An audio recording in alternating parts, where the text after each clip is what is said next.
Having a grandfather that participated in World War II, I always wondered what my grandmother was doing in Philadelphia while he was fighting overseas. I often questioned what her experiences were like at home, while I had only heard stories about his.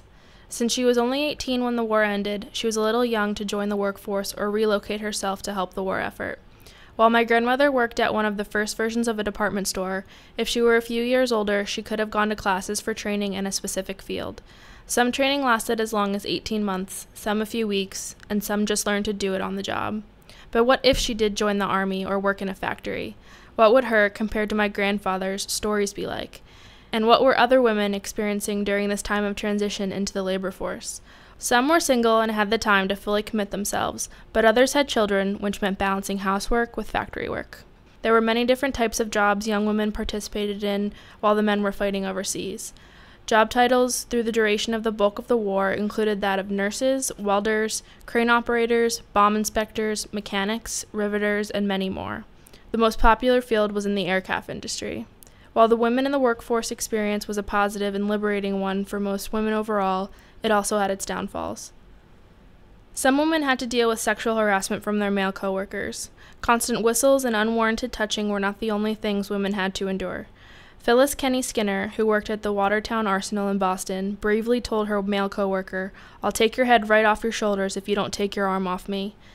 Some men made comments on how they should be at home taking care of their children, which was implying that all women had children to take care of, as well as making those who didn't feel guilty.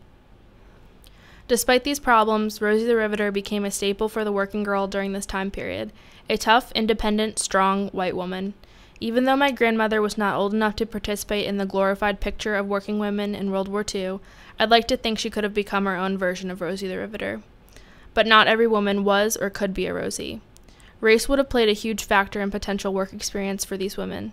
Being an educated, middle class, and most importantly a white woman, my grandmother's hardships would not have been racially or ethnically related. A black woman would have likely had a much different work experience before the war than during it. Black women, along with Mexican women, had much more domestic-related jobs before the war, like maids, farm workers, and laundresses. Many Black, Mexican, or Native American women dealt with stereotypes, segregation, and racism during their workday as well, whether it be at the lunch table or within the hierarchy of jobs offered.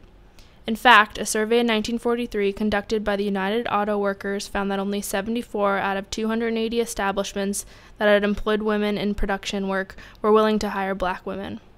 While applying to Cadillac Motor Company in 1942, Smella Banks was told there was a janitor opening for her, while the 5 other white women she applied with got jobs as welder trainees.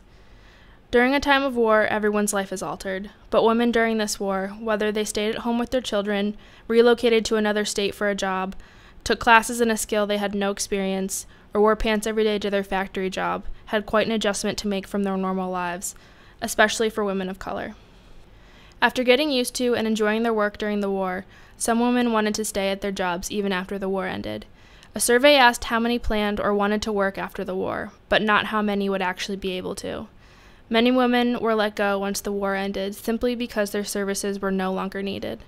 This was due partly to a decline in production and because of the fact that men were able to come back to the jobs they had left.